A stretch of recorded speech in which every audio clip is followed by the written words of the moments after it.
Kristo. Sabi rito, kaya nga wala nang hatulang parusa sa mga taong nakipag-isa na kay Kristo Jesus sa pamamagitan ng kautusan ng Espiritong nagbibigay buhay dahil sa pagkipag-isa natin kay Kristo Jesus. Amen. Pinalaya na ako mula sa kautusan ng kasalanan at kamatayan. Sa Diyos po ang papuri sa pagbasa ng iyong salita. Tayo po ay manalangin. Hallelujah, hallelujah, hallelujah. Pray na. Hallelujah. Amang Diyos na makapangyarihan, nagawa ng langit at lupa. Papasalamat po kami, Panginoon, sa gabing ito. Napatuloy mo kami, Panginoon, dahil sa banal mo salita. Maraming salamat po, Diyos Panginoon, sa aming mga kapatid, O Diyos Panginoon, na binigyan mo naman panahon, O Diyos Panginoon, ng pagkakataon upang marinig ang banal mo salita, O Diyos Panginoon. Kaya patalangin po namin, Panginoon, ang aming mga puso, iyong katagpuin, Yes, ang Lord. iyong mga kaisipan, iyong pagharian, Panginoon. Thank you, Jesus. Ang bawat sa amin, iyong pangunahan, O Diyos Panginoon. Thank you. Na magkaroon kami, Panginoon, pakikipag-isa sa iyo, Panginoon. Kaya nagpapasalamat po kami, O Diyos Panginoon, na sa gabing ito, binigyan mo kami pagkagalakan, O Diyos Panginoon, na magkaroon ng pagtipon-tipon, O Diyos Panginoon, upang mapakinggan ang banal mo salita, O Diyos, sa gabing ito. Salamat, O Diyos Panginoon, sa binigyan mo kami, Panginoon, pagkataon na sa gabing ito, na pagkaisahin mo kami, Panginoon, sa isang salita, O Diyos Panginoon. Kaya maraming salamat po, Diyos. Kaya patuloy po kami, Panginoon, dumudulog, lumalapit sa iyo. Namin po kami ng kapatawaran, O Diyos Panginoon, sa mga nagawa namin, mga kasalanan, at mga naisip namin, nagawa namin, nasalita namin, mga nakita namin, O Diyos Panginoon, ng aming mga mata. Yes, Lord. Kami, Panginoon, ay humingi ng kapatawaran, O Diyos Panginoon, sa mga nagawa namin kasalanan. Linisin mo kami, O Diyos Panginoon. At patawarin mo kami, Panginoon, sa mga kasalanan na nagawa namin, O Diyos, na nilabag namin, Panginoon, ang iyong kalooban at hindi namin sinusunod ang iyong kautusan, O Diyos. Maging sa gamit ito, Panginoon, na magpapahayag ng banal mo salita, na gamitin mo bilang maghahayag ng banal mo salita sa gabing ito, Panginoon, sa panguna ng aming kapatid na Sister Christy. Kaya po, Panginoon, maghari, O Diyos, sa kanyang buhay. Yes, Lord. Kaya po, Panginoon, manguna, O Diyos, sa kanyang buhay. Hindi namin pinapayagan, O Diyos, Panginoon, anong mga banta ng kaaway na maghari, O Diyos, sa kanyang buhay. Hindi namin pinapayagan anumang mga panggugulo ng kaaway, O Diyos, Panginoon, sa kanyang buhay, Panginoon. Yes, Holy Tuloy Spirit. namin inanyang, Panginoon, banal mong Espiritu, na siyang manguna, O Diyos, Panginoon, sa aming kapatid na maghayag, Panginoon, sa banal mong salita sa gabing ito, O Diyos. Yes, Balutan mo po God. kami, Panginoon, ng banal mong dugo, bawat sa amin, at samahan mo kami, Panginoon, banal ng Espiritu, O Diyos, Panginoon, na pangunahan mo kami, O Diyos, Panginoon, dahil wala po kayong magagawa, Panginoon, kundi mo kami samahan, O Diyos, Panginoon, sa gabing Yes, ito. Holy Spirit. Yama, patuloy mo kami, Panginoon, paglukuban ng banal salita Yes, sa mga gabing ito, Panginoon. Inanyan po namin, Panginoon, ang iyong Espiritu na bawat isa sa amin. Bigyan mo ng karunungan, kaunawaan sa banal mong salita, at maintindihan po namin, Panginoon, ang mga nilalaman ng iyong salita, Panginoon. Yes, Kaya Holy maraming Spirit. salamat po, Ama, sa gabing ito, Panginoon. Pinupuri ka namin, Hallelujah. napasalamatan ka namin, O Diyos. Binabay ko matas papuri pasalamat. Ito ang panalangin sa pangalan ni Jesus. Amen. Amen. Palakpakan natin ang Panginoon. Glory. Hallelujah. Ayan. So, sa pag-aaral natin, nasa Book of John 11 na tayo, no? Dapat, babalik-balikan nyo yung Book of John, no? Yung mga number 1, 2, 3, 4, hanggang kung saan ninyo maabot natin itong John 11. Kasi po, pagka tayo po nagbabasa ng Bible, inaaliw po tayo ng Lord. Amen ba? Napakabisa po ng salita ng Diyos, no? Marami po tayong matututunan. So dito, ang kamatayan ni Lazaro. Si Lazaro po yung yung kaibigan ni Jesus Christ na namatay, no? So, sabi dito, listen children. Ang pagkamatay ni Lazaro sa bayan ng Betania ay may isang taong nagkasakit. Siya ay si Lazaro na kapatid ni Marta at ni Maria. Si Maria ay nagbuhos ng pabango. Si Maria ang nagbuhos ng pabango sa paa ng Panginoon at pagkatapos ay pinunasan iyon ng kanyang buhok. Dahil may sakit si Lazaro, nagpasabi kay Jesus ang kapatid, Panginoon, ang minamahal ninyong kaibigan ay may sakit. Nang marinig ito ni Jesus ay sinabi niya, hindi niya ikamamatay ang sakit na ito. Nangyari iyon upang maparangalan ang Diyos sa pamamagitan nito, mapaparangalan ang anak ng Diyos. Mahal ni Jesus ang magkakapatid na Marta, Maria at Lazaro. Gayon pa man, nagpalipas pa siya doon ng 2 araw mula pa na balitaan na may sakit si Lazaro. Pagkatapos niyon, sinabi niya sa kanyang mga alagad, magbalik kayo sa Judea. Sumagot ang alagad, Guro, hindi po ba kamakailan lamang ay pinagtangkaan kayong batuhin sa mga pinuno ng mga Hudyo? Bakit papunta na naman kayo doon? Sinabi ni Jesus, hindi ba't may 12 oras ang maghapon?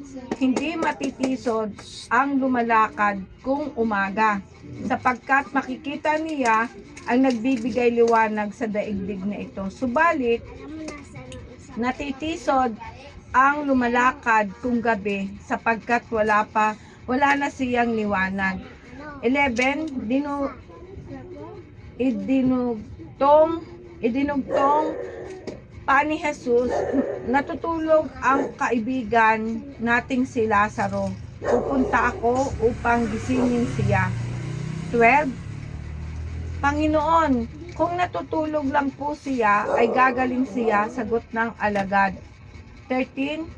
Ang ibig sabihin ng Diyos ay patay na si Lazaro, ngunit ang akala ng mga alagad ay talagang natutulog lamang ito. 14. Dahil dito'y tuwirang sinabi ni Jesus, patay na si Lazaro, ngunit ako'y nagagalak dahil wala ako roon upang kayo'y sumampalataya sa akin. Tayo na, puntahan na natin siya. Niyaya ni Tomas at tinawag na kambal ang kanyang mga kasama. Sumama kayo sa Guro, mamamatay tayong kasama niya. Ang Diyos po ang magpala sa pagkabasa ng kanyang salita. Amang banal na makapangyarihan sa lahat na may gawa ng langit at lupa, maraming salamat sa iyong salita. Maraming salamat sa iyong mga patotoo, Panginoon, sa buhay ni Lazaro na binuhay mo, Panginoon, at sa mga pananampalataya din ng mga kapatid niya. Lord, hiling at dalangin ko, ang pananampalatayang ito ay maipasa mo sa amin. Sa aming kalagitnaan, Panginoon, tumaas ang pananampalataya namin, ang bawat isa sa amin, Panginoon. Alam ko po na meron ang bawat isa na hinihiling sa iyo, Panginoon, karamdaman, kalagayan sa buhay, Panginoon.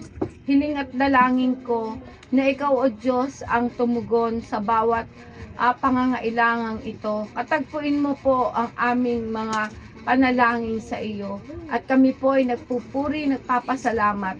At lagi mo po kaming binabantayan. Ikaw lamang po maasahan namin sa panahong ito ng kahirapan, O Lord. Ikaw po ang maging bantay sa aming bayan, sa West Philippine Sea, Panginoon. Lord, hindi po namin pinapayagan na ang banta at gawa ng kaaway, ang gera sa aming bansa, ay hindi po namin pinapayagan, Lord. Tulungan mo po ang bawat isa ng pinuno ng bayang ito ay makapagdesisyon, Panginoon, ng maayos, O Lord. Tulungan mo po, Panginoon, ang aming presidente. Ikaw po, Panginoon, na kumilos, gumalaw sa kanyang buhay. Marami pong salamat at sa amin pong pakikinig ng iyong salita. Balutin mo po kami ng iyong kapangyarihan. Si Jesus ay Diyos sa lugar na ito. Maraming salamat po, Ama. Kay buti-buti mo in Jesus' name. Amen. So dito, pagkamatay po ni Lazaro, ay alam na ni Jesus may sakit siya. Pero iniwan pa rin niya para malaman at mapatunayan na siya ay bubuhayin ni Jesus. No? Kaya nga, sabi nga, nang marinig ito ni Jesus, sinabi niya, hindi niya ikamamatay ang sakit na ito. Nangyari iyon upang maparangalan ang Diyos, sa pamamagitan nito'y mapaparangalan ang anak ng Diyos. So, nangyari yun, pinahintulutan na makaalis muna si Jesus bago namatay si Lazaro, no? At sinabi nga sa kanya, namatay ang iyong kaibigan, minamahal na kaibigan. Tayo po bilang isang mga anak ng Diyos, maging makipagkaibigan po tayo sa Panginoon. Makipagkaibigan po kayo sa Panginoon. Kagaya nga po na lagi kong tinitestimony sa inyo, na sinasama ko po ang Holy Spirit sa buhay ko, no? Yung anuhin mo, Holy Spirit, tara na, maglaban na tayo. Tutulungan po talaga kayo. Tapos may nararamdaman ako, Holy Spirit. Kasi ang Holy Spirit ko, siya yung most neglected. Ibig sabihin, hindi siya nare-recognize sa mga tao.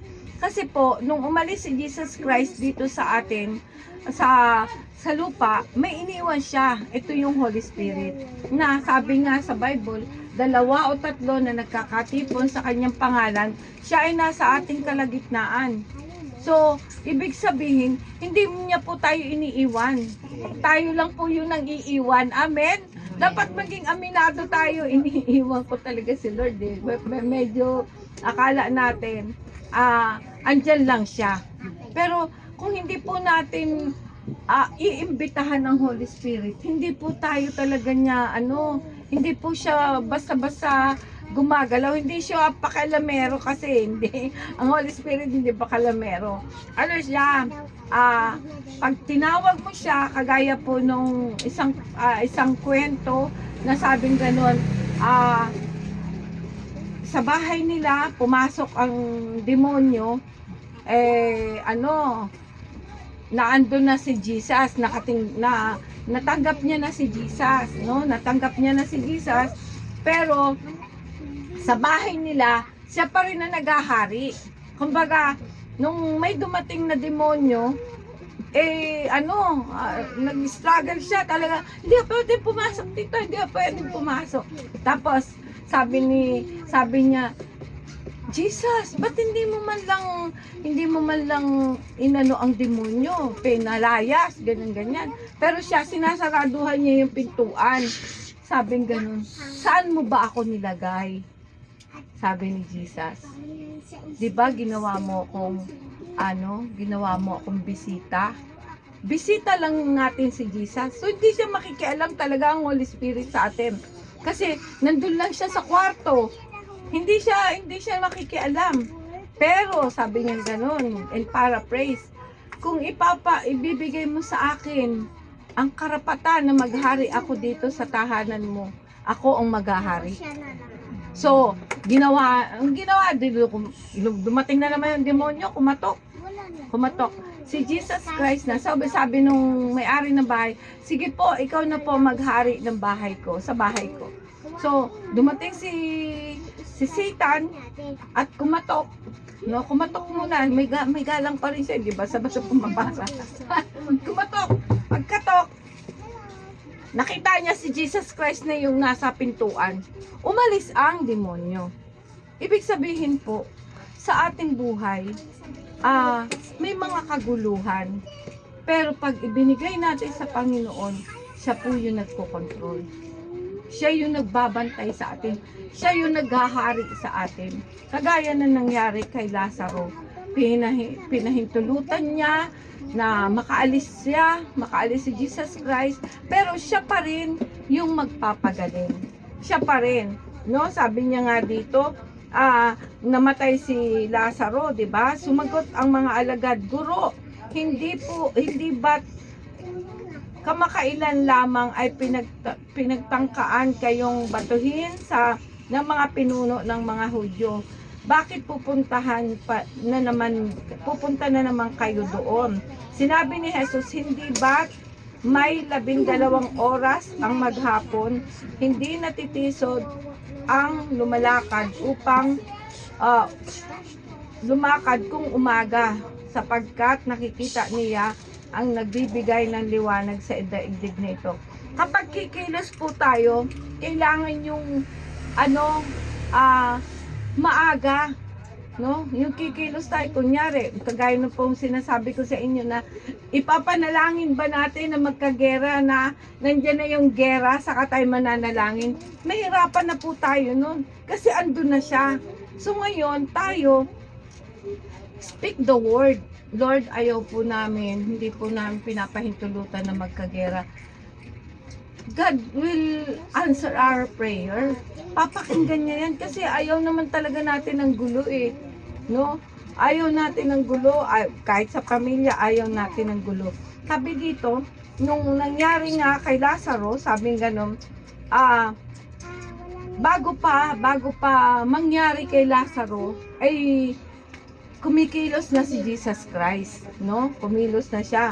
Ay sabi dito, idinugtong pa ni Jesus, natutulog ang kaibigan nating si Lazaro. Pupunta ako upang gisingin siya. Ito yung parang nakoma po si Lazaro. Yung parang ang tingin ay patay. Pero sa puso ng Diyos, buhay siya. Kasi bubuhayin niya. Natutulog. Oo, natutulog lang. So, sabi ng Panginoon sa 12, Panginoon, kung natutulog lang po siya, ay gagaling siya. Sagot ng alagad. Pero ang totoo nun, patay na talaga si Lazaro. Kaya lang, sinabi lang ng Panginoon natutulog.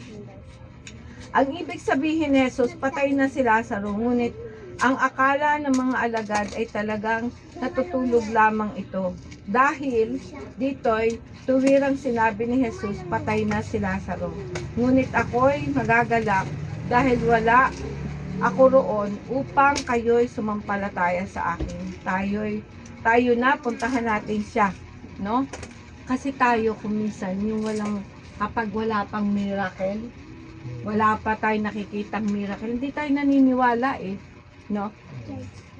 So, nung nakita na nila na binuhay ng Panginoon, naniwala sila, no? Even yun na, mga kasamahan na yun, kasamahan na ni Jesus yun.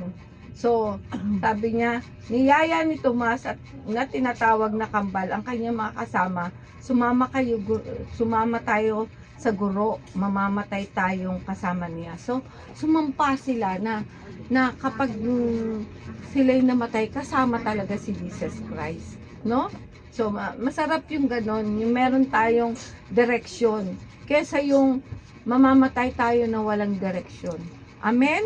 Amen ba? Yung bigla ka na lang kinuha, no? Tapos hindi ka man lang nakapanalangin, no? Yung on the spot na pagkamatay, ano yan? Hindi na yan, wala nang chance eh. Biglang patay talaga yan. Kumbaga, hindi na siya nabigyan ng paghingi ng tawad. Amen? So, dito sabing ganun nga, si Jesus ay ang muling pagkabuhay at ang buhay. Naniniwala ba kayo na si Jesus ang muling pagkabuhay at ang buhay? Siya po yung nagbigay ng buhay. Siya rin yung nagligtas sa atin. Siya rin yung magbibigay ng buhay. Ang pagkabuhay, nabuhay siyang muli at yung buhay, siya pa rin ang magbibigay. Amen? Sabi dito sa verse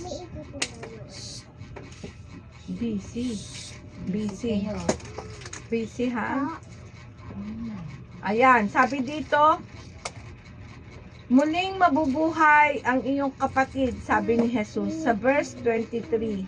Sumagot si Marta, nalalaman ko pong siya'y mabubuhay muli sa huling araw. Ang alam ni Marta, yung pagkamatay ni Lazaro, may buhay na walang hanggan. Bubuhayin muli si Lazaro. Bubuhayin muli siya. Yun ang alam ni Martha. Pero hindi niya alam yung totoong pagkabuhay, yung nandito sa lupa na buhay ang ibibigay ng Lord. Sinabi sa kanya ni Jesus, ako ang nagbibigay buhay at muling pagkabuhay. Ang sino mang sumampalataya sa akin, kahit mamatay, sa huling ay muling mabubuhay. At ang sino mang nabubuhay at sumasampalataya sa akin, ay hindi na mamamatay kailanman. Naniniwala ka ba sa sinabi ko? Yun ang inaano sa atin ng Panginoon. Tinatanong tayo, naniniwala ba kayo na may pangalawang buhay? Kasi nag-aaral tayo ng Bible, nakikinig tayo ng Bible. Ang ating puso dapat yung pagmamahal sa salita ng Diyos, no? Kasi sabi ng Panginoon, naniniwala ka ba? Tinatanong tayo, kailangan maniwala tayo sa salita ng Diyos. Marami, kanina nakapanood ako ng TikTok na nag-aano siya, parang division ng church yung ginagawa niya na marami raw pastor, na hindi daw lahat ng sinasabi ng pastor ay paniniwalaan. Kawawa naman yung sinisimbahan nun kasi hindi siya naniniwala sa nagtuturo sa kanya. Amen ba? Sabi ko, grabe, sabi ko, Lord. Kaya tayo, madidisib talaga tayo. Hindi lahat na nagsasalita ay talagang kinasihan ng Diyos. Kaya kailangan natin magkaroon tayo ng talino. Kaya kailangan magbasa din tayo ng Bible. Kasi unang-una, ang sabi, ang turo ko nga sa mga bata, sino ba ang ating susundin? No? Ang Ama sa langit, ha? Ang Ama, Anak at Espiritu. Then ang sunod, sino? Ang pastor na. Ang pangatlo, ang magulang ninyo. Pagdating nyo sa eskwelahan, ang teacher ninyo. Yun ang turo ko. Yun ang basic na susundin mo. Eh, paano kung ikaw ay nakaka-divide na ng church, di ba? Hindi ko dapat magsalita ng gano'n. Huwag kang maniwala sa mga pastor, mga gano'n. Eh, yung parang saman, ang ng loob ko, sabi ko, ano ba nito? Sabi ko, Lord, pinag-pray ko siya, talagang sabi ko, Lord, katagpuin mo siya na wag ganito yung teaching na inaano niya. Kawawa naman yung pastor na pinapastoran niya. Pastor na pinapapun na. Oo, hindi. Ang pangdating niya, may ano pa rin sa Bible. Meron pa rin ano sa Bible. Pero yun na nga eh. Pagka natuto sa Bible, akala mo marunong na. Yun yung sinasabi ng yung pastor namin, si Pastor Noel Casimpoy na natuto lang sa Biblia, ay hindi na nakinig. Sabi gano'n, nagkanya na, kanya. Oo, pero hindi dapat. Kailangan natin na sumunod kung sino ang nagtuturo sa atin, kung sino yung ating spiritual director, kagaya ni Brother Eddie, no? Tayo naniniwala na siya ay pinili ng Diyos. Tayo din pinili tayo kasi hindi tayo makikinig na salita ng Diyos eh. Sa totoo lang. Tayo ang mga tupa. Oo, tayo yung mga tupa. Amen? So, ayan. So, dito, sabi nga, naniniwala ka ba sa sinabi ko? Kailangan maniwala tayo. Sumagot siya, opo, Panginoon. Sumasampalataya po ako sa inyo. Naniniwalang kayo ang Kristo, ang anak ng Diyos na paparito sa daigdig. Ayan. So, dapat tayo ganon, yung kagaya mo sis, di ba? Nasabi mo, ikaw ay galing sa Muslim na tradition, di ba? So, si Allah, si Allah ang inyong Pero, dinala ka dito sa Manila para maintindihan mo na ikaw ay pinili din ng Lord na makilala mo si Jesus Christ na sarili mong tagapagligtas. Kasi kung hindi tayo lalabas sa ating clan, hindi natin makikita eh. 'Di ba? Mamamatay tayo na gano'n eh. Magugulat ka na lang. Uy, ba't ako nandito, 'di ba? hindi ka na magugulat kung mapunta ka sa impyerno na may narinig ka. Uy, sinabi to ah. Sinabi sa akin to, narinig ko to. 'Di ba? Wala nang pag-asa doon. Sabi nga, ang impyerno ay totoo. Hindi dapat yung pupuntahan ng mga tao. Pero dahil sa hindi nila tinanggap si Jesus sa sariling tagapagligtas, dun sila napunta. Kaya nga habang buhay tayo, manalangin tayo, Lord. Gusto ko po ikaw makasama. Ayoko po na mapunta ako sa impyerno. Lagi nating ano yun. Diba, nung mga bata pa tayo, lagi tayong sinasabi naman, liars, go to hell. Kahit yung nanay ko, hindi yun marunong mag-English, nakaka-English yun eh. Pagka nagagalit siya sa mga anak niya na nagsisinungaling, liars, go to hell. Sabi ko ba, di ba, marunong mag-English nanay ko kahit hindi siya, hindi siya nakapagtapos ng pag-aaral, pero nakakapag-English. No? So, just kidding aside, pero totoo yun, na totoo ang hell. Kaya nga, ipinipresent ni Jesus yung sarili niya dito sa daigdig, no? At umiyak si Jesus, no? Nung namatay si Lazaro. Sabi no, pagkasabi nito, umuwi si Marta, tinawag niya si Maria. At binulungan. Naririto ang guro at ipinatatawag ka. Pagkarinig nito'y nagmadaling tumayo si Maria upang salubungin si Jesus. 35, wala pa si Jesus na sanayon. Naroon pa lamang siya sa lugar kung saan siya sinalubong ni Marta. Nang makita ni Maria, nagmamadaling tumayo sa labasan at sinundan niya ang mga Hudyong nakikiramay sa kanila. Akala nila pupunta siya sa libingan upang umiyak. Pagdating ni Maria, sa kinaroroonan ni Jesus, nagpatira pa siya sa paanan nito at nagsabi, Panginoon, kung narito po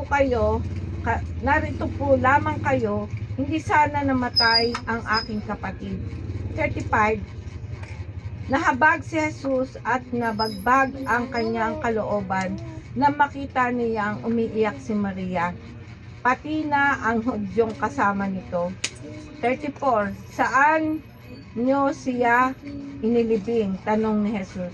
Sumagot siya, Panginoon, halik kayo, tingnan ninyo. Ito po yung pinakamaiksing verses sa Bible. Sa 11:35, tumangis si Jesus. Kapag po tayo ay namamatay, umiiyak po ang Diyos. Lalong-lalo na kung hindi tayo mapupunta sa Kanya. Dahil nakipagkaibigan po tayo sa Kanya, di ba? Lalo ngayon, nakipagkilala tayo sa Kanya. Kapag tayo po'y namatay, at hindi tayo mapapunta sa Kanya, umiiyak po ang Diyos. Kaya nga lagi siyang nag-aano sa atin na siyasatin natin ang ating mga sarili para makasama natin ang Panginoon. Ito po kasing dito sa lupa, ito po ay paghahanda ng forever. Ang iba nagdideklara walang forever, hindi totoo yun. May forever kay Lord. Amen? Amen ba? Sabi, iingatan niyo po yung mga pagdideklara. Ikaw, hindi ka na talaga magbabago. Hindi. Salamat sa Diyos, magbabago ka. Diba? Babaligtarin natin yung sitwasyon para hindi tayo ma-burden. Hindi tayo mamroblema, no? Kasi ang salita. Ang salita kasi may power eh. May power, sabi sa Bible, kung ano ang sinabi mo, yun ang mangyayari. Di ba? Kaya mo sis, Margs. nakamonetize ka na. Aba, ay mag-ipon-ipon tayo sa ano. Wala tayong pakialam sa ibang tao. Basta, yun ay, ang magpapasweldo sa atin ay ang TikTok, ang Facebook, at ang Reels, no? Facebook nga yan eh. At sa YouTube, no? Kasi maraming tao na hindi nila appreciate. Dahil siguro sa inggit, no? Mahirap yun eh. Pagka may kapatid ka na sumisikat, ano mo, suportahan mo. Oh, pag may kapatid kang umasenso sa negosyo, suportahan mo, bilhin mo ng mga paninda niya. Doon ka bumili. No, hindi yung sisiraan, huwag tayo, ano dyan? Ano yan? Alam mo, oo, sa totoo lang, kung anong sinasabi mo, yun din ang mangyayari sa iyo. Walang pabor na mangyayari. Amen ba? Amen? So, marami akong patotoo dyan. Yung binago ko yung kaisipan ko, yung mindset ko, binago ko talaga. Simula nung binasa ko yung pulubi ni Chinkitang, binasa ko yung marami akong mga mali na nagawa sa buhay, yung sa namin, sa kabuhayan, ng mga maling desisyon. Pero hindi ka doon maglalagi. Hindi ka doon maglalagay sa mga problema. Kailangan gagawa ka ng paraan. Huwag ka lang aasa na kung ganun. Hindi. Gagawa ka ng paraan. Kasi tutulungan ka ng Diyos. Lagi kong dinideklara, kasama ko ang Diyos. Sa aking paghakbang, kasama ko ang Diyos. Amen? Sa aking sakit, kasama ko ang Diyos. No? Kung naranasan ko mang mamatayan ako ng anak, kasama ko pa rin ang Diyos. Kaya sabi ko nga yung pagkamatay ng anak ko, lagi kong pinapatotoo yun. Kasi nakungusap talaga ang Diyos sa akin eh.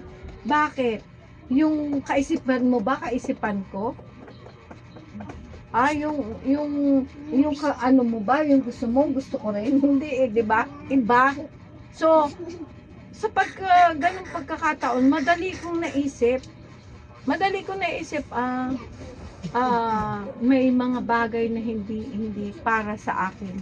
At sabi pa, isa pang sinabi sa akin ng Holy Spirit, pinahiram ko lang yan sa'yo.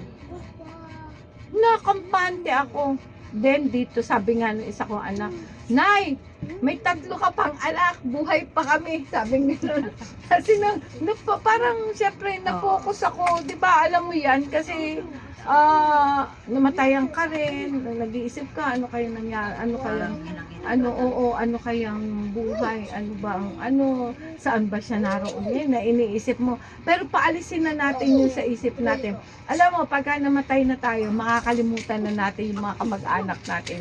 Makikita na lang natin yung mga kikilala natin doon. Hindi na natin poproblemahin yung mga napunta sa impyerno. Hindi na natin poproblemahin yun. Ang ano na lang natin, magpupuri tayo sa Panginoon. Amen? Amen ba? Are you blessed? Amen? So, pagtangis ni Jesus, yun. Isa yun, na umiyak si Jesus. Tumangis si Jesus. Kaya sinabi ng mga Hudyo, talagang mahal na mahal niya si Lazaro.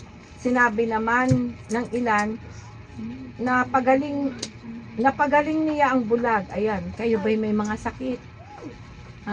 May mga sakit kayo. Yung bulag pinagaling ng Lord. Bakit hindi niya mahadlangan ang kamatayan ni Lazaro? Tinanong nilang gano'n. Pero hindi nila alam na bubuhayin ng Diyos, bubuhayin ni Jesus si Lazaro. No, kuminsan tayo pag hindi pa natin nakikita yung pinaka-climax ng panalangin mo. Pero hindi ka pa rin naniniwala. Ano nangyayari kaya yan, di ba? Dapat mawala sa atin yung pag-aalinlangan. Guys, sa mga anak natin, pag-pray natin, kahit na yan, ako na ko yung anong kalagayan mo. Kasi ang nanay ko, talaga naman, kung gaano kakarami, mas marami yung anak ng nanay ko. Pero ang nanay ko, hindi tumigil sa pananalangin, kahit siya'y Catholic. Noong mga panahon na yun. Nung naging born again na lang siya, nung matanda na siya. So, na ano pa rin siya, na-save pa rin siya. Pero, nakita ko yung buhay mo na yung mga bata, talagang ang hirap, no? Yung magtrabaho ka, tapos yung mga bata na iiwan mo, ganyan. Tapos nanganak ka pa, di ba? Nadagdagan pa yung anak. So, pero kung ikaw ay may pananampalataya sa Panginoon at magsisisi sa lahat ng mga kasalanan, hindi ka pababayaan ng Lord. Kasi ang nanay ko, hindi pinabayaan ng Lord kasi siya talaga ay nanalangin, Panginoon, ay isa-isahin niya yung mga anak niya. Kahit yung mga anak niya na puro mababait, isa-isahin niya yun. Isa-isahin niya. Sa awa ng Panginoon, walang napunta sa amin sa kulungan. Kasi ang sasalbahay talaga ng mga anak ko, ang mga kapatid ko. Talagang warpik talaga siya. Pero sa awa ng Panginoon, tayong mga magulang ang mananagot para sa kanila. Pero ngayon naman, kung aanin naman natin, hindi pa huli ang lahat. Pwedeng baguhin ng Panginoon yan. Kagaya ng ginawa niya kay Lazaro. Binuhay niya si Lazaro. Amen ba? Binuhay niya. Ayan, sabi niya dito, sinabi ni Jesus, hindi ba't sinabi ko sa inyo na kung sumampalataya ka sa akin, ay makikita mo ang kaluwalhatian ng Diyos? So, mananampalataya lang tayo. Ano yung ibig sabihin ng pananampalataya? Hindi mo siya nakikita, ngunit alam mo, mangyayari, nararamdaman mo, mangyayari ito, Lord, mangyayari. Kunyari, may mga utang ka, may mga utang, Lord, may utang talaga ako tulungan mo naman ako. Ayoko na talaga mangutang, tulungan mo po ako. At nawa po, mabayaran ko na po ito. Sabi kong gano'n, talagang pinagpipray ko yan, mga kautangan. Alam mo, may gagawin talaga ang Diyos. Kahit na ikaw ay napahiya, kahit ano, aayusin pa rin ng Panginoon. Ha? Dahan-dahan at may gagamiting tao. At ako'y nagpapasalamat na lang talaga sa Panginoon. Kasi may anak ako na hindi ako sinabihan na, ano yan? Punta ka na, Hindi talaga. Wala talaga sis. Sinabi niya lang sa akin. Sabi, tayo magagawa niya. Bayaran na lang yan. Ganun lang. Ganun ka. Ganun ako bless ng Lord. Okay lang siya. Very calm. Kaya sabi ko, Lord, salamat. Pagpalain mo po ang mga anak ko. Kasi, hindi po, kasi sa ibang mga anak, mumurahin ng ina, lalayasan ng magulang. Kasi hindi nila alam, no? Kaya kaya nagkautang-utang ang mga magulang nila dahil pinakain sa kanila ng mga bata pa sila. Diba?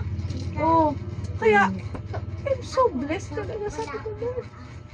Ikaw ang humipo sa buhay ng ang mga anak ko, no? Kaya yung pananalangin natin sa ating mga anak, may power yan. Huwag tayong mawala ng pag-asa, no? Ito, lagi ko itong dinadeklara, binibit-bit ko to sa nung Sunday. Sabi niya, Nanay Chris, pasaan ka? Ito sa church, pasama! May kainan, may kainan ng Sunday, nakakain siya. Sabi ko, kain ka muna, pasal, papakainin ko muna siya. Sabi si pasal, sige, sabi yung ganun. So, tuloy tayo. Sabi nga nun dito, pagkasabi nito ay sumigaw siya, Lazaro, lumabas ka. Lumabas nga si Lazaro, biruin mo yun, tinawag lang. Kasi yung minsan, ang mga patay, parang nawawala lang yun sa tingnan mo yung nawala ng, parang natulog lang. yung nawala ng ulirat. Tawagin mo ang pangalan. Mga sila, nagigising. Diba? Parang ganito yung ginawa ng Panginoon. Tinawag niya si Lazaro na, Lazaro! Diba? Ang lakas ng pagkakasabi niya. Lumabas ka! lumabas nga si Lazaro. At nababalot ng telang panlibing. Binabalot kasi noon ang panahon noon. Sa mga Muslim, di ba ganon? Babalutin lang. So, sabi dito, yung kamay niya, yung balot na balot siya, may mga nakatakip na paring tela sa mukha. Iniutos ni Jesus sa kanila, kalaganin niyo siya at nang makalaya. So tayo, kailangan tayong kalagan natin ang ating sarili sa mga paggawa ng mga kasalanan. I-ano na natin sa Panginoon ang ating buhay. Panginoon, ikaw nang bahala sa buhay ko. Lalakad ako, nakasama ka. Hindi naman po, porke nasa church kayo, ay nakakulong na kayo doon. Malaya po kayo. Napakalaya. Ako nabibless nga ako kay Sister Belen kasi noon inaano ko siya tapos naglaylo siya pero hindi pa rin ako na ano ng panalangin. Sabi ko isang araw sasama yan. Isang araw mararamdaman niya ang presensya ng Lord. At nung nagpa-bautismo nga siya, kahit gumastos siya, ay praise the Lord talaga. I'm so blessed talaga. Oo, nabautismohan siya. Kasama ako nun eh. Talagang ako'y nagalak. No? Nagalak ako na nakaramdam siya ng kapayapaan sa Panginoon. Kasi once na tayo ay ibigay natin ang sarili natin sa Panginoon, you have a peace. Peace na maging simple lang ang buhay. Okay ka. Wala, meron. Andiyan ang Diyos. Kasi pag nagutom ka na isang araw, hindi ka pa naman mamamatay. Hindi pa yun. Pangalawang araw, hindi pa rin. Pangatlong araw, hindi papayag ang Diyos na hindi kayo kumain. Magdadala ang Diyos ng tao para kayo kumain. Amen? Oo. Na ano ko yan, ranas ko yan. Meron nagkwento na ang isang pastora. May dumating na bisita. Ngayon, wala siyang mapakain sa bahay. Ginamit niya ang pusa. Yung pusa nila may bit-bit na isda kompleto. May isda, may gulay, may sibuyas, bawang. Imagine mo yon. Tapos may manok pa. Pantola nga at saka pamprito. Sabi niya, Muning, saan mo yun? Di ganun-ganun daw siya doon sa kalsada. Ganun-ganun. Wala namang tao na naghahanap. Ay, dinala ng anghel, di ba? Kaya ako naniniwala kapag ikay nananalangin, hindi ka pababayaan. Gagamitin niya ang mga hindi mo akalain na gagamitin. Imagine mo, pusa nila may sabi daw ng Muning, meow. May bit-bit na Magagaling sa kapitbahay. nangyari din sa inyo? Parang yung pusa namin. Pusa, may bit-bit. Oo. Saan galing yung bang sapida? Sa amin, pusa na. Oo. Kinakain din nila. Ulam yun ni Nonoy bago Oo. sira yung sakyan. Oo. Kaya may pumasok yung pusa, may dalang tilapia, isang buo, inihaw na. Oh, Sabi Nonoy, saan galing to? Yung ginawa doon, kininagaw niya sa pusa. Tinanggal niya yung balat. Oo. Inulam niya, ininit niya. Ba't mo inulam yun? Ay, naku, sabi niya gano'n. Walang namamatay sa may namamatay sa gutom.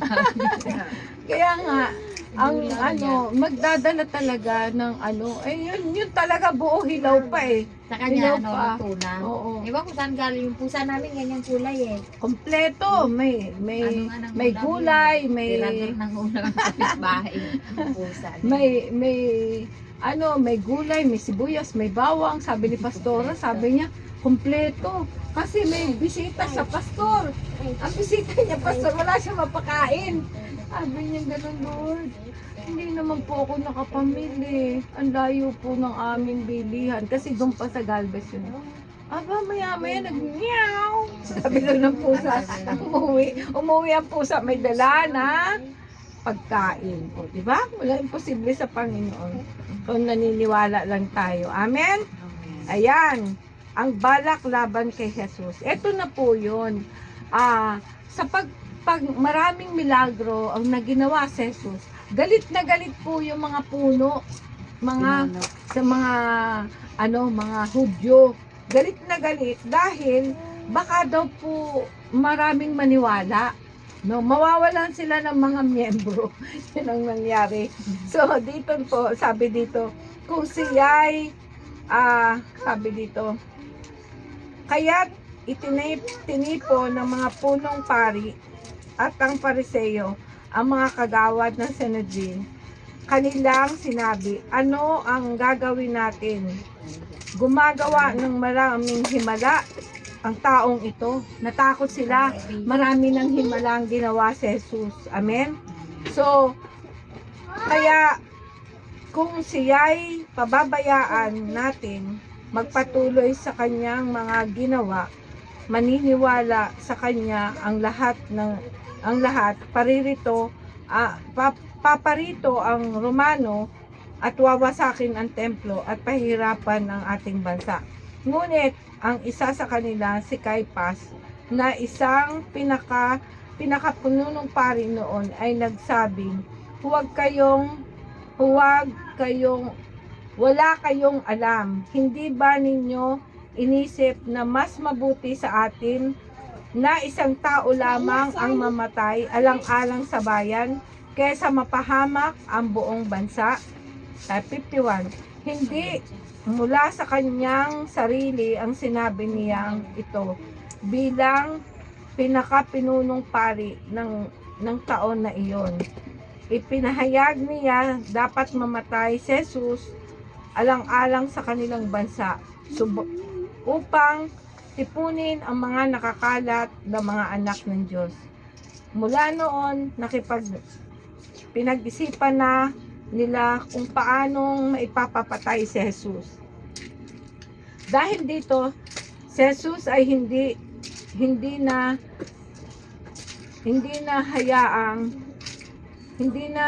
hayaang maglingkod sa Juda at hayagang naglilingkod sa Juda. Sa halip, siya ay nagpunta sa Ephraim at ang bayang malapit sa ilang at doon muna tumigil kasama ng kanyang mga alagad. Nalalapit na ang piyesta ng Pasko. Maraming taga-lalawigan ay pupunta sa Jerusalem bago sumapit ang kapestahan upang isagawa ang seremonya ng mga naglilinis. 56. Iniharap nila si Jesus sa templo at siya ay nagtanungan, ano sa palagay ninyo? Paparito kaya siya sa piyesta? 57.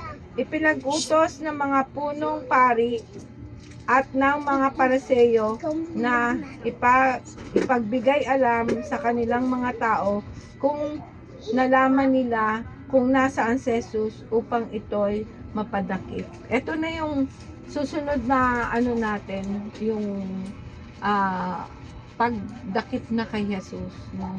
Ito na yung napakasakit na bahagi ng buhay ni Jesus na para lamang sa atin. Iniligtas tayo para sa ating mga kasalanan, para tayo ay gumaling sa ating mga karamdaman. Kaya kung gusto natin gumaling sa ating mga karamdaman, ibigay natin sa Panginoon. Walang gastos. Amen. Walang gastos kapag kay Lord tayo lumapit. Amen ba? Amen. So tayo po ay manalangin. Salamat. I-closing ko lang yung yung award. May naintindihan po ba kayo, Marjorie? May naintindihan? Amen. So, dapat lagi lang tayong magpasakop sa Panginoon. Ibigay natin yung ating buhay sa Kanya. Wala tayong magagawa kung hindi tayo sasamahan ng Panginoon. Ano man yung mga balaki natin, ang Diyos pa rin ang magpapatupad. Amen. Ano ba problema natin? Ang Diyos pa rin ang sasagot ng ating mga panalangin. Sapagkat siya'y tapat, hindi siya nang iiwan kailanman. Amen ba? Sige, tayo manalangin. Hallelujah. Aming Ama na makapangyarihan sa lahat, na may gawa ng langit at lupa, maraming salamat sa iyong salita. Sa buhay ni Lazaro na iyong kaibigan, sa buhay ni Maria na ibinigay niya ang binuhusan kanya ng pabango, Panginoon, dahil mahal kanya. Ganon din si Martha na naglingkod sa iyo. Lord, makita mo nawa ang aking mga kapatid, si Maring Bane, si Sister Belen, si Jen, Panginoon, si Mina, si Marjorie, si Brother Jaime, Panginoon, at ang mga batang ito, Panginoon, maging sila Tata, Lord, at si Nanay Gloria, Panginoon. Hiling at dalangin ko na sakupin mo po ang buhay nila. Magkaroon sila ng pagkakataon na purihin kanila, sambahin kanila, awitan kanila, Panginoon. Dahil sa iyo lamang namin matatagpuan ang kapayapaan. Marami pong salamat sa lugar na ito na ipinagkaloob mo sa amin upang maging daluyan ng iyong pagpapala sa lugar na ito, Panginoon. Pagpalain mo po, Panginoon, ang mga taga-Visayas lower, Panginoon. Pagpalain mo po at nagbibigkas po kami ng pagpapalang pinansyal, pagpapalang espiritual, Panginoon. At ang mga kabataan, Lord, lahat ng tuhod, luluhod sa iyong pangalan, Panginoon. At ang mga may sakit, pagagalingin mo. Si Jen, Panginoon, Jen, Panginoon, pagalingin mo po siya, Lord. Ang kanyang puso, Panginoon, na may mga barabara, Panginoon, ay iyo pong pagalingin, tunawin ang lahat ng mga nakabara dito, O Lord. Bigyan mo po siya ng wisdom, knowledge, and understanding, O Lord. Marami pong salamat. Ganun din po si Sister Belen, patuloy na nagbibigkas ako ng pagpapala sa kanya. Pagpalain mo po siya ng kagalingan, ng kanyang diabetes, Panginoon, ay mag-normalize mula ulo hanggang paa, Panginoon. At bigyan mo po siya ng wisdom kung anong gagawin niya sa kanyang katawang lupa, O Lord. Mahabang buhay na walang sakit ang aming hiling. Maging si Maring Bane, Panginoon, I speak blessing ang kanyang tindahan, Panginoon, palaguin mo. Bigyan mo po siya ng magandang daloy ng kaperahan, Panginoon, sapagkat nag-aaral po ang mga bata, Panginoon. Tulungan mo po sila mag-asawa, paring ito'y hindi na po magkasakit, Panginoon. Salamat po, O God. In the mighty name of Jesus. Ganon din ang mag-asawang Mina at Brother Jaime, Panginoon, magay ang kanyang anak, Panginoon, I speak blessing upon blessing. Lord, ang kanilang buhay ay pagkaloob nila sa iyo. Gamitin mo po sila mightily, O God, sa mga tao dito sa aming lugar at sa kanilang mga kamag-anak, O Lord. Lord, pinangako mo na isa na makakilala sa iyong pangalan sa aming pamilya, Panginoon, ay iyo pong babaguhin, Panginoon, at ililigtas mo ang buong sambahayan. Kaya po naniniwala po kami, Panginoon, na ang mga nakakilala na at nakarinig sa iyo, Lord, I speak, Lord, na rapture sila, Panginoon, mararapture sila, kasama mo, kasama kami sa rapture, Panginoon. Salamat po, Ama, sa iyong kabutihan, salamat sa kagalingan, salamat sa pagpapalang pinansyal, pagpapalang espiritual, pagpapalang emosyonal, Panginoon. Marami pong salamat. Ganun din po, Panginoon. I speak blessing in this house, Lord. I-bless mo po ang bahay na ito. Pagkalooban mo rin po sila ng bahay na kanilang lupa, kanilang bahay, Panginoon. In the name of Jesus, marami pong salamat. Walang imposible sa iyo, Panginoon. Gagawin mo ang mga pangako mo na ibinigay mo sa amin, O God. Salamat po, Panginoon. Maging ang mga batang ito na maiingay, ang mga batang maiingay, Panginoon, patawarin mo sila, Panginoon. Salamat po, Ama, sa iyong kabutihan, sa iyong kapangyarihan. No evil man, no evil spirit can touch this prayer. In Jesus' name, Amen. Ayan. Magandang gabi sa inyong lahat. Naka-live tayo. 1 oras. God bless you. God bless you. Ay, Pep. Pa-pray muna yan. Salamat, ha? May diabetic pa na to. Oo, meron. Wala na, pinagaling na kayo. Ako dati meron din yan, pero ano, pupunta pa ako kay na pastor eh. Bakit? Nagpapa-service.